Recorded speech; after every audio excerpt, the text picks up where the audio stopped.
ये जो डिस्कशन हो रही है 2-3 दिन से, जो आर्मी चीफ की तैनाती से मुतल्लक गुफ्तगू हो रही है, तबसरे हो रहे हैं, एनालिसिस हो रहे हैं कि जी ये हुआ था, वो हुआ था, बीच में कोई ब्रदर इन लॉ है, कोई फादर इन लॉ है, कोई मिट्ठू है, कोई और है।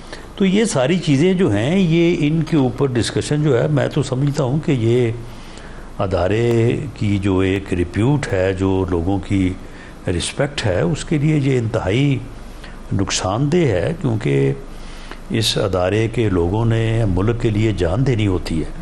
तो अगर वो ये समझें कि हमारी कमांड की तैनाती पे और आगे पीछे इस किस्म की जो है वो चीज़ें चल रही हैं, तो ये उनके लिए एक बड़ी जो है वो दर्द और अफसोस का बायस हो सकती है। तो इसलिए मैं तो समझता हूँ कि हमें, जो हमारे एंकर साहबान भी हैं और हमारे मीडिया के दोस्त भी हैं, अगर इस बारे में कोई थोड़ी जो है वो मामला फहमी का सबूत दे तो ज़्यादा बेहतर है, क्योंकि जिस चीज़ से अदारे को नुकसान पहुँचे वो तो नुकसान फिर मुल्क का नुकसान हो जाएगा।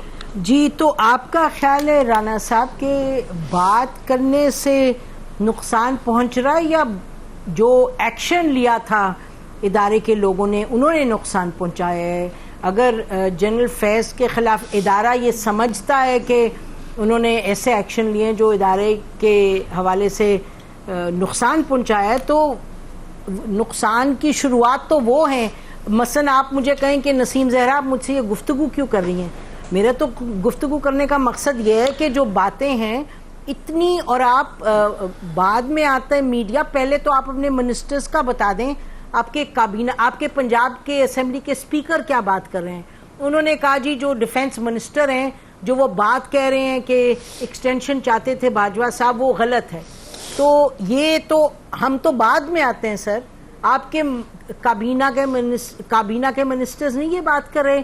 आपके जो प्रेस कॉन्फ्रेंस करते हैं तारड़ साहब, या तो आप कहें कि जी एक एक्शन हो रहा है, बस चुप कर जाएं, हम उस पर आपको बताते रहेंगे, उसके अलावा फिर आपकी बात सर आंखों पे सर। लेकिन प्रेस कॉन्फ्रेंसेज हो रही हैं, पूरी डिस्कशंस हो रही हैं, फिर आप अगर फरमाएं कि भाई आप मेरे साथ प्रोग्राम क्यों कर रही हैं, फिर मुझे माजरत के साथ कहना पड़ेगा, जब बात निकलती है तो फिर सर जाती तो है आगे या नहीं?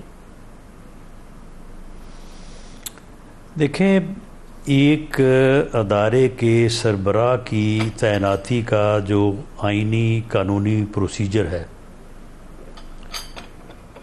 उसको इस तरह से उधेड़ना, उसको इस तरह से एनालाइज करना जो है, मेरी समझ में, हो सकता है मैं गलत भी हो सकता हूँ जी, मेरी समझ में उस अदारे और उस पोजीशन की रिस्पेक्ट के खिलाफ जाता है। बाकी बिल्कुल एक्सेप्ट दैट, बाकी जो है वो आप जनरल फैज़ के बारे में जो मर्जी बात करें, बाजवा साहब के मतलब जो मर्जी बात करें, क्योंकि वो अब जो है वो रिटायरमेंट के बाद एक अपनी प्राइवेट लाइफ गुजार रहे हैं। उन्होंने को अच्छा किया है तो उन्हें क्रेडिट दें, बुरा किया है तो उन्हें तनकीद का निशाना बनाएं, ताकि और लोगों को उससे जो है वो नसीहत मिले। तो उसमें ये है कि इस बारे में देखें, बात तो आप लोग ही चलाते हैं ना। अब आप मुझसे जैसे सवाल करते चले जाएंगे, मैं उसका जवाब देना पड़ेगा मुझे जवाब। तो कोई मिनिस्टर हो, कोई स्पीकर हो, कोई कुछ भी हो, तो ये कमाल तो सारा आपका ही है ना। सर आप लोग माशाल्लाह बहुत काबिल हैं, और आप येस और नो अपनी मर्जी से कहते हैं। सवाल देखें ना, अगर स्टेटमेंट्स दे दी जाएं, आप ये भी कर सकते हैं आपके मिनिस्टर साहिबान के जी नहीं, इस पर बात नहीं करनी।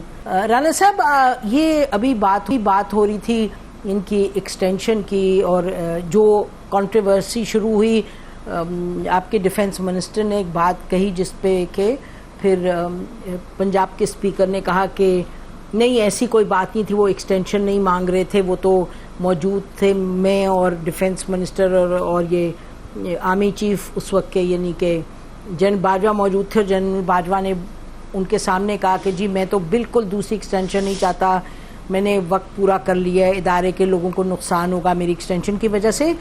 तो राना साहब आप भी अहम ओहदे पे थे, आप मिनिस्टर भी रह चुके, आप बहुत क्लोज कॉन्फिडेंट नवाज शरीफ साहब के, तो आपको क्या मालूम है, एक्सटेंशन चाहते थे जनरल बाजवा या नहीं चाहते थे? देखें, मैं ऐसा बंदा नहीं हूँ, मैं इन चीज़ों के ऊपर, मैं 2016 में लॉ मिनिस्टर पंजाब था, तो जैसे ही बाजवा साहब जो हैं वो आर्मी चीफ बने तो वहाँ पे एक मिठू साहब अमर्ज हुए। जी जी। तो मैंने देखा कि बड़े बड़े लोग जो है वो मिठू साहब की जाके जो है वो उनके कदमों में बैठते थे और वहाँ से उन्होंने बड़ी जो है वो रिफ़तें पाई। तो इसी तरह से जो बाजवा साहब के फादर इन लॉ थे, मैं तो खैर उनको नहीं मिला, लेकिन बड़े रिस्पेक्टेबल आदमी होंगे, तो उनके भी जो है वो आप यानी सोच सकती हैं कि किस तरह का जो है वो लोगों का उनसे मिलने का इश्तियाक और किस तरह से लोग जो है वो वहाँ पे जाके उनकी खातर मदारत लाते थे।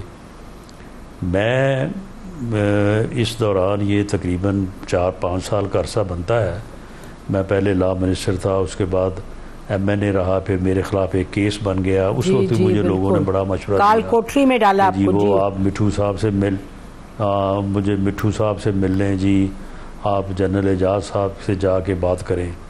मैं नहीं गया, बिल्कुल मैं किसी से नहीं मिला, ये ऑन रिकॉर्ड है जी। बिल्कुल, यानी को बात जाके कहना तो बहुत दूर की बात है, मैं मिला तक नहीं।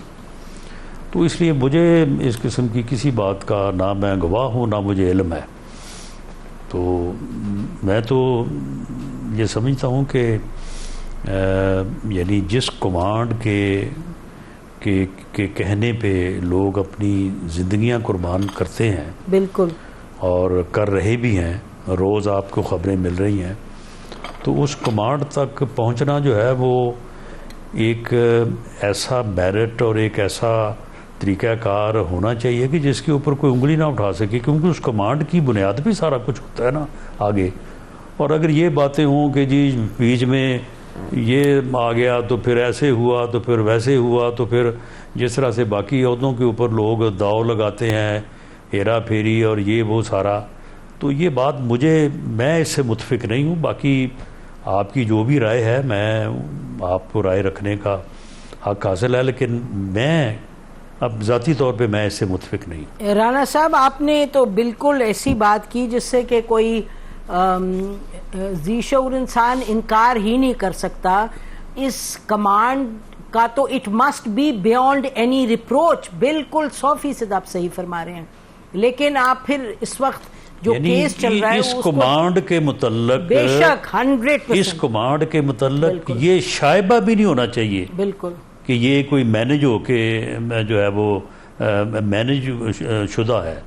उसकी वजह जी इसके ऑर्डर पे लोगों ने जान देनी है, तो इससे बड़ी कुर्बानी को दुनिया में है कोई? बिल्कुल आप सही कह रहे हैं, होना तो नहीं चाहिए,